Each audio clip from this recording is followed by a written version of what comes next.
여러분 안녕하세요. 11월 17일 여의도 펀드매니저TV입니다. 오늘 개발 종목은 한미반도체 한번 같이 공부해 보도록 하겠습니다. 제가 이제 한미반도체를 특별히 이제 오늘 여러분들과 같이 소개시킨 이유는 최근에 TSMC가 주가가 크게 올랐죠. 네. 이유는 뭐 워렌 버핏이 TSMC를 매수를 1.2% 하면서 약 5조 정도 크게 투자를 배팅을 한 것이 원인이 됐는데 그동안 이제 우리가 반도체 후공정에 대해서 거의 이제 쳐다보지는 않았죠. 전공정이 안 좋기 때문에 전방 산업이 안 좋기 때문에 후방 산업은 당연히 안 좋을 거라는 가정하에서 개별 종목 자체에 대한 분석보다는 업종 자체에 대한 센티가 부정적으로 작용한 것들이 영향을 많이 미쳤는데 이제 이러한 것들이 한꺼풀 두꺼풀 벗겨지면서 개별 종목 자체에 대한 매력 포인트를 어필하고 거기에 대해서 우리가 좀 더 세세한 분석이 필요한 그러한 시기가 된 것 같습니다. 그중에 첫 번째 종목 우리 한미반도체 한번 오늘 같이 한번 분석을 해보도록 하겠습니다. 종목 자체가 이 기업이 생산하는 그 제품 자체가 여러 가지 후공정에 필요한 그러한 제품들을 생산을 하는데 이것들이 여러분들이 좀 기술적으로 이해가 좀 필요한 반도체에 대한 기본적인 지식이 필요한 좀 어려운 이야기들이 많이 있을 것 같아요. 물론 그러한 부분들을 쏙 빼고 주가가 오를지 내릴지만 이야기해 주는 것도 필요하지만 무슨 속살과 어떤 기술력을 가지고 있고 그들의 퀄리티가 어느 정도이고 향후의 전망은 어떻게 되는지 좀 어려운 기술적인 이야기도 한번 여러분들에게 좀 지루하지만 해볼 생각입니다. 따라서 좀 뚝심을 가지고 끝까지 한번 들어보면 그리고 여러 번 또 반복해서 들어보면 여러분들이 한미반도체라는 기업을 이해하는데 많은 도움이 될 거라 생각을 합니다. 자, 그럼 같이 한번 속살을 한꺼풀 두꺼풀 열어보도록 하겠습니다. 구독, 좋아요 많이 눌러주십시오.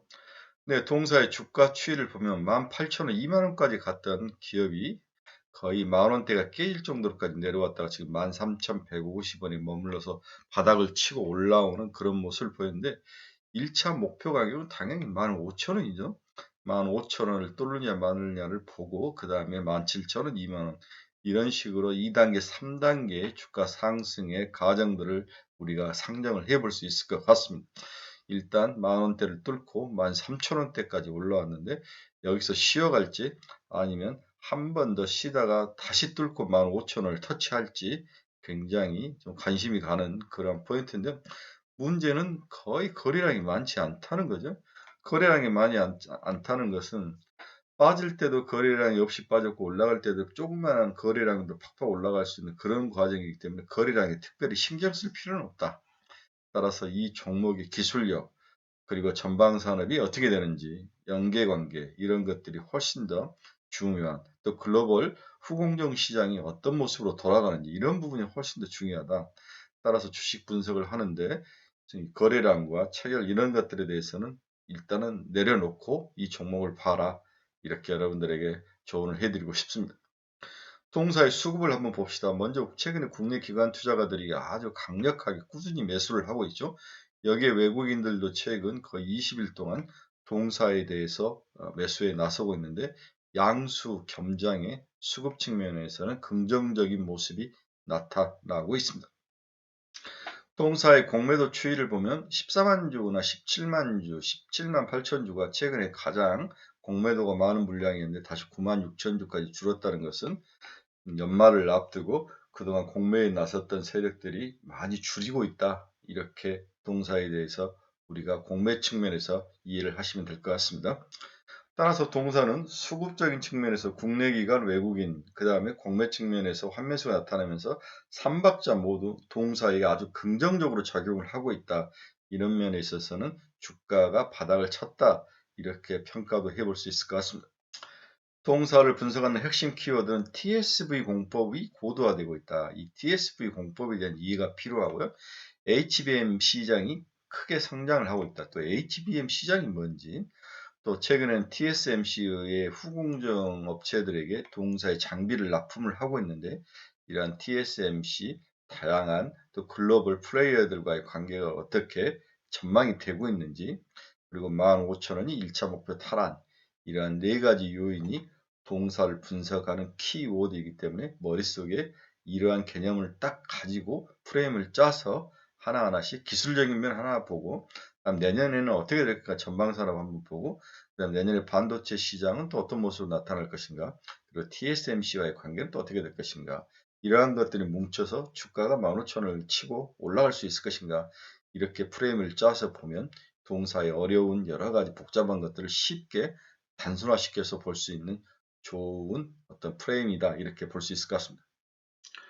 반도체 후공정이라는 것은 전공정이라는 것은 반도체 폴리실리콘의 반도체를 막 그려서 넣고 8대 공정이 이루어지는 게 전공정이라면 후공정은 만들어진 반도체 이걸 다이라고 하는데 이 다이를 어떻게 포장하고 묶고 또 깔끔하게 다듬고 연결하고 그 다음에 고객이 원하는 수준으로 패키징을 해주는가 뭐 이러한 것들이 후공정의 모습이죠. 이 시장이 최근에는 가장 크게 성장하는 그런 시장이 됐는데 이 부분을 잘하냐 못하느냐 싸움이 TSMC와 삼성전자 싸움에서 가장 큰 실력 차를 두는 모습으로 나타났다.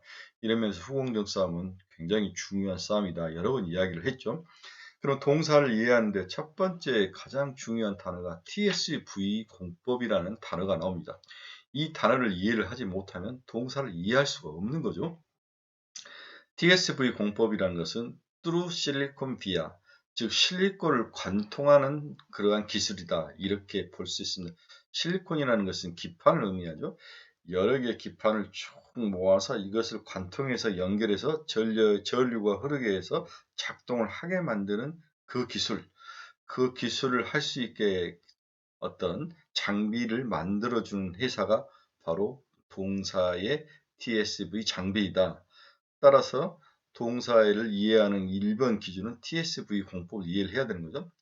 최근에 메모리 소자는 크기가 10나노 영역대로 줄어들 만큼 집적도가 높아졌죠. 간극이 아주 좁아진 거죠. 이에 따라 발생하는 치명적인 문제들이 나타나는데 특히 누설 연류가 심해지고 상대적으로 불균일도가 높아지고 전력 사용량, 소비량이 증가하고 저장하고 있는 데이터 양이 많아지면서 CPU와 소통하기 위한 BUS에서 데이터 변목 경상이 벌어지는 등 여러 문제점들이 나타나고 있는 거죠. 이러한 문제점들을 해결하는 첫 번째가 TSV라는 공법을 통해서 뭔가 문제점을 해결하는 그러한 움직임들이 최근 몇 년 동안에 급속도로 이쪽 분야에서 기술력이 높아지고 있습니다. 그 대표 선두 기업이 바로 한미반도체라는 거죠. 자, TSV 공법이란 것은 후공정에 사용되는 공법이고 패키징 레벨의 3D 공정이다.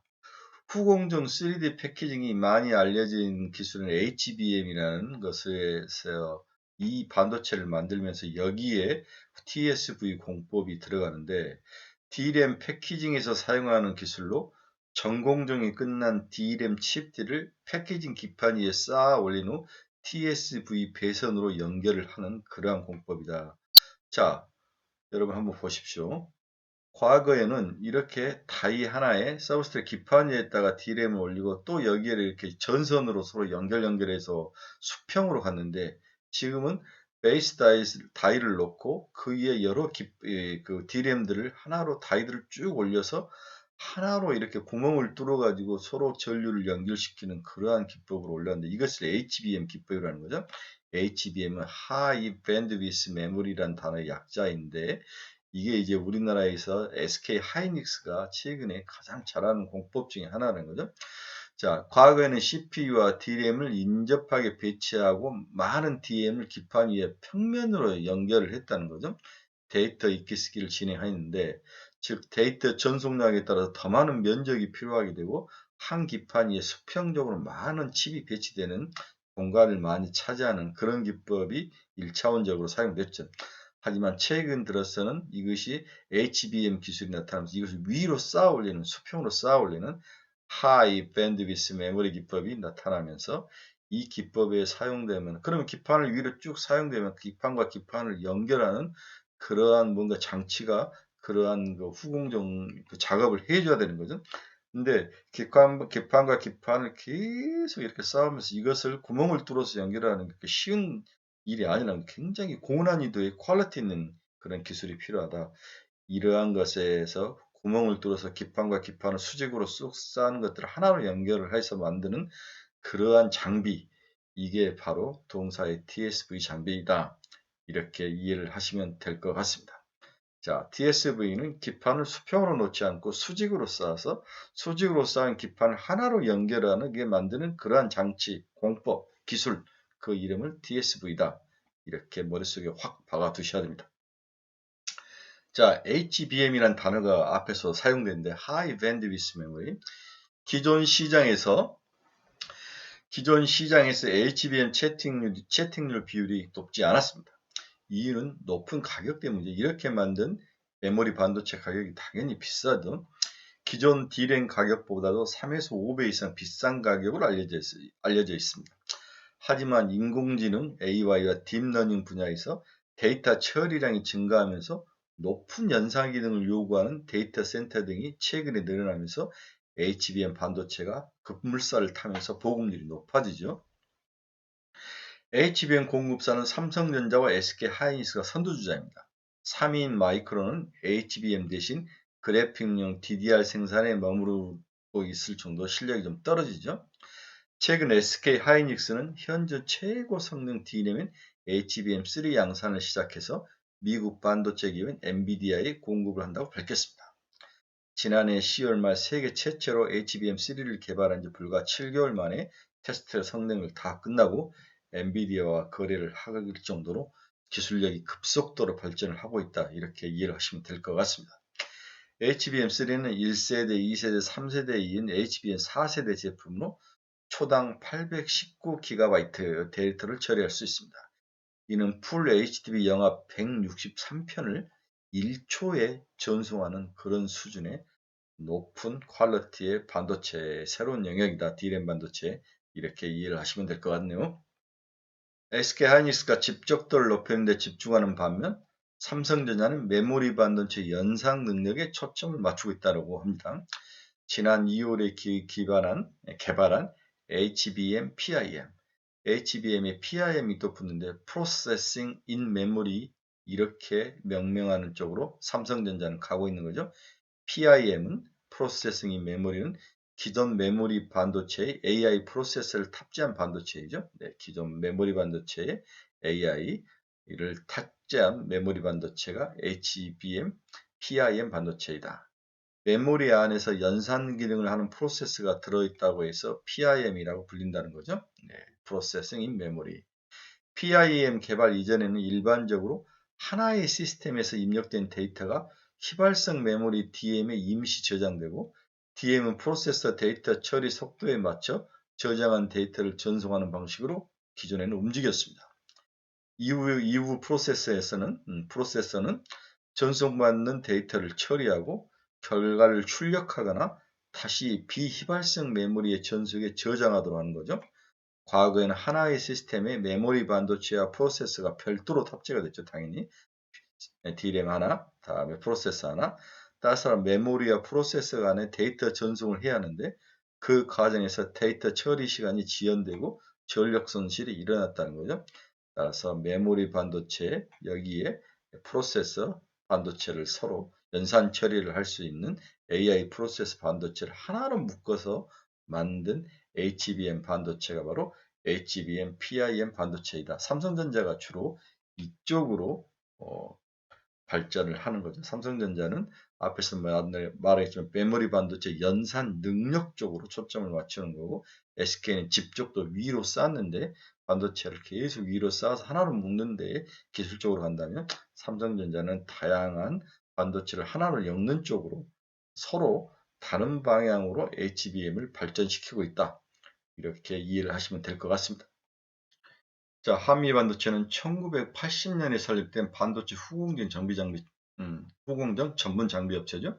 주력 장비 업체는 VP, 비전 플레이스먼트 뒤에서 설명하겠습니다. VP도 동사를 이해하는 중요한 기술이죠. 반도체 패키징에 관련된 절단, 세척, 건조, 검사, 선별, 적재까지 처리를 해주는 그러한 장비가 VIP, 비전 플레이스먼트인데 이 장비가 원래 주력 장비였죠. 그래서 2000년대 중반 이후 세계 시장 80%를 동사가 점유를 할 정도로 좋은 회사였습니다. 이외에 머신러닝 등 5선능 영상에 주요 사용되는 HBM 반도체 메모리 생산에 필요한 THC 본더, 플립칩 본더, EMI 차폐 장비 등을 생산하는 기업으로 확산되고 더 발전해서 이제 다른 분야로 비슷한 영역이지만 이걸 기반으로 해서 더욱 발전된 영역으로 동사의 장비가 가고 있다 이렇게 볼 수 있는 거죠. 차세대 후공정 하이브리드 본딩에서 플리치 본드까지 사용이 증가하고 있다. 하이브리드 본딩에서 플리치 본드, 기판을 서로 엮는 관련된 기판을 하나로 묶는 기판을 위로 쌓는 이러한 플리칩에 관련된 그러한 본드에 사용된 장비를 만들고 있다. 이렇게 이해를 하시면 될 것 같습니다. 그래서 GPU, TPU 등 머신러닝 연산 프로세스에 탑재되는 HBM 반도체 제조에 사용되는 TC 본드 수주가 갈수록 동사의 미래 먹거리다. 이렇게 이해를 하시면 됩니다. 자, 우리가 방금 비전 플레이스먼트라고 방금 이야기를 했는데 1998년에 출시한 비전 플레이스먼트라는 장비는 반도체 패키지에 사용되는 것으로 절단을 하고 다이를 세척하고 건조하고 2D, 3D 비전으로 검사를 하고 선별을 하고 적재까지 할 수 있는 일괄된 반도체 후공정 제조 장비 필수 장비이다. 당사의 장비가 2000년대 세계 시장 점유율 80%를 차지해서 1위를 했죠. 다음에 작년 6월에는 국내 최초로 반도체 패키지 장비인 마이크로소 아주 그 반도체 다이를 자르는 톱과 같은 건데 우리가 생각하는 그런 톱은 아니죠. 레이저 같은 건데 국산화로 하는데 성공을 했죠. 그간 일본 기업이 점유하고 있는 패키지 소우 톱 그 섹터에서 동사 국내 장비를 생산하면서 크게 대체를 하는 그러한 쾌거를 이루기도 했습니다. 근데 지지난달 9월에는 반도체 제조 공정에서 웨이퍼링 또는 테이프에 부착된 웨이퍼를 절단하는 마이크로소 W라는 기술을 개발해서 장비를 개발해서 이걸 통해서 소 분야까지 웨이퍼 소 분야까지 사업 영역을 확장을 하고 있습니다. 그래서 웨이퍼를 자르거나 만들어진 다이를 자르거나 또 이것이 가서 다이 우리 패키징 기판까지도 붙이거나 자르거나 할 수 있는 영역까지 동사의 실력이 또한 기술이 장비 수준이 올라와 있다. 이렇게 이해를 하시면 될 것 같네요. 그럼 최근 동사의 주가가 하락한 이유는 뭐냐? 2020년 실적에서 반도체 업황 부진이 가장 큰 영향을 미치죠. 고객사 캐파 축소가 가장 동사 주가에 부정적으로 반응을 했죠. 한미 반도체 고객사인 TSMC, 대만의 ASD 등이 캐파를 줄이고 있죠. TSMC는 2022년 캐파를 기존 400억 달러에서 360억 달러로 축소를 했습니다. 2024년 하반기에는 반도체 수급 개선이 이루어지며 실적이 개선될 거로 시장을 기대를 하고 있지만 일단 우려감이 먼저 반영이 되면서 주가가 하락을 했다. 이렇게 이해를 하시면 될 것 같습니다.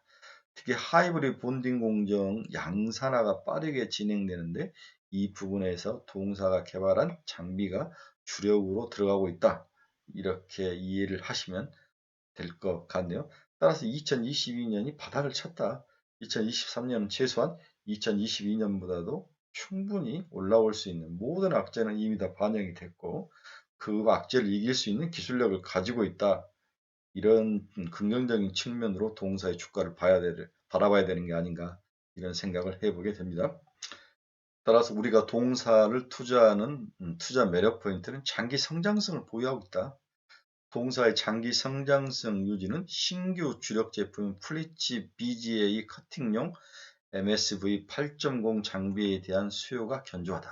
이제 플리칩으로 기판 쪽으로 가는 신규 장비를 개발을 해서 시장을 개척해 가는 거죠. MSV 내 자체 마이크로소 비중은 지속적으로 상승할 것이다. 비전 플레이스먼트, 마이크로소 비전 플레이스먼트. 동사는 올해 시장 규모가 1조 원에 달하는 웨이퍼 다이싱 시장 진출을 위해서 최근 마이크로소 W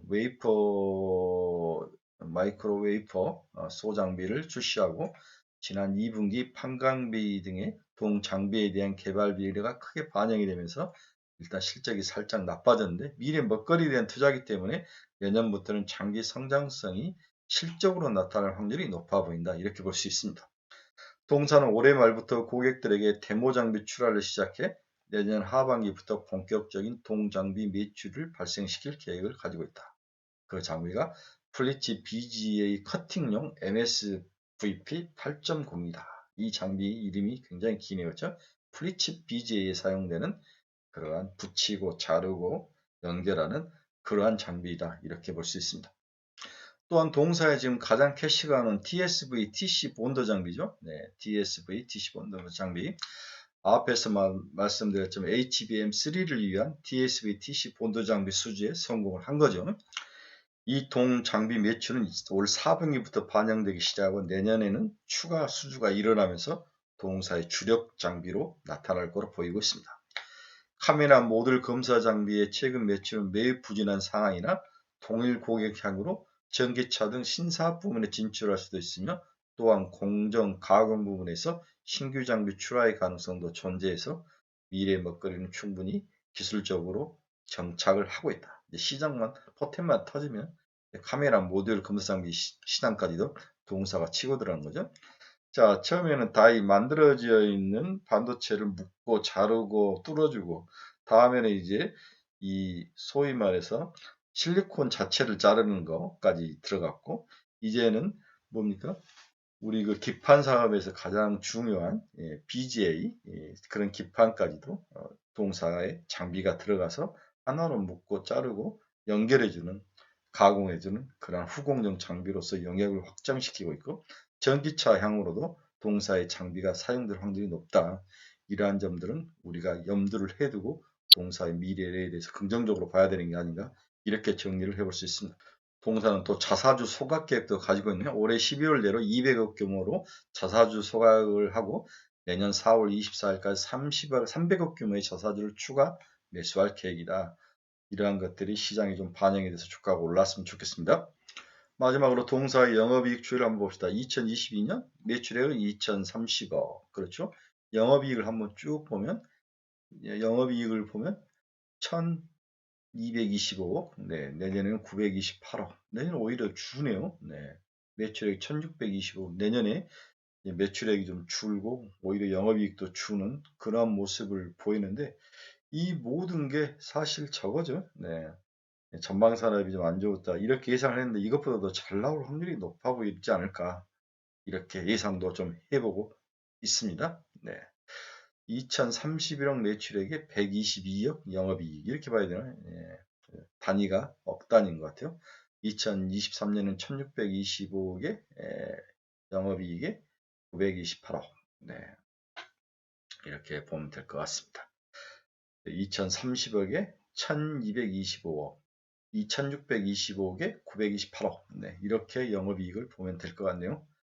네, 오늘은 한미 반도체에 대해서 다양한 모습으로 봤습니다. 여러 가지 기술적인 이야기가 나오는데 여러분들이 여러 번 돌려보면서 동사를 이해하면 될 것 같습니다. 일단 15,000원대까지 잘 견디는 그러한 모습이 좀 필요하다. 이미 이제 주가는 바닥을 친 거죠. 내년에 대한 기대감을 좀 가지시고 좀 견디는 그러한 투자 전략을 강력히 강추해 봅니다. 여러분 감사합니다. 내일 뵙겠습니다.